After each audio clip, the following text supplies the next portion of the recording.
Jagan Sikkolu టూర్తో AP రాజకీయం మరోసారి హీటెక్కింది. సమయం మించిపోయిన కారణంగా సీదిరి అప్పలరాజుతో జగన్ ములాఖత్ రద్దయిపోగా ఆయన పర్యటన ఆద్యంతం పొలిటికల్ గా అగ్గిరాజేసింది. వైసీపీ కార్యకర్తలు వర్సెస్ పోలీసులు అన్నట్టుగా సాగిన ఈ ఎపిసోడ్ పై అధికార పక్షం తీవ్ర విమర్శలు గుప్పించింది. అంపోలు జైల్లో ఉన్న మాజీ మంత్రి సీదిరి అప్పలరాజును పరామర్శించేందుకొచ్చిన వైసీపీ అధ్యక్షుడు జగన్మోహన్ రెడ్డికి అనుమతి నిరాకరించారు పోలీసులు. నిర్ణీత సమయంలో జైలుకు చేరుకోకపోవడంతో ములాఖాత్కు అవకాశం ఇవ్వలేదు. దీంతో జైలు బయట అప్పలరాజు కుటుంబ సభ్యులు ఓదార్చి ధైర్యం చెప్పి వెనుదిరిగారు జగన్.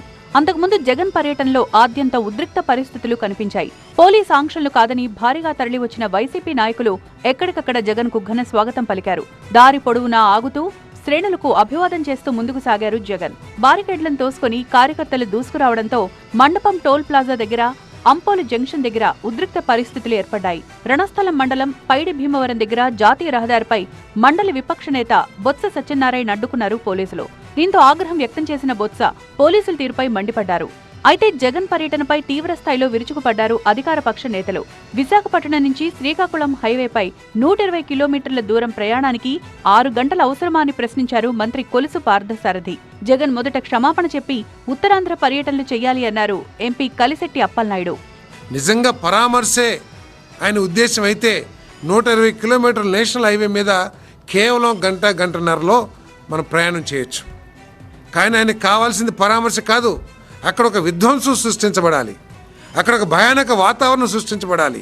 ఉత్తరాంధ్ర ప్రజలకి ఎర్రబస్సు రాదు, ఎందుకు ఎయిర్బస్ అన్న వ్యక్తి ఈరోజు క్షమాపణ చెప్పాల్సిన అవసరం ఉంది.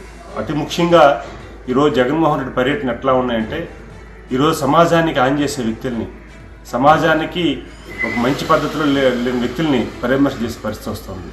ఇక జగన్ పర్యటన సందర్భంగా వీధుల్లో ఒక మహిళా ఎస్ఐని వైసీపీ నేతలు చుట్టుముట్టడం తీవ్ర వివాదాస్పదమైంది. ఈ అంశంలో వైసీపీ నాయకులు, కార్యకర్తల తీరును తప్పుపట్టారు అధికార పక్ష నేతలు.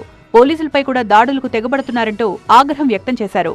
ఆద్యంతం హైటెన్షన్ అన్నట్టుగా సాగిన జగన్ సిక్కోలు పర్యటన రాజకీయంగా మంటలు రాజేసిందనే చెప్పాలి. ఈ పరిణామాలు ఎటు దారి తీస్తాయో చూడాలి.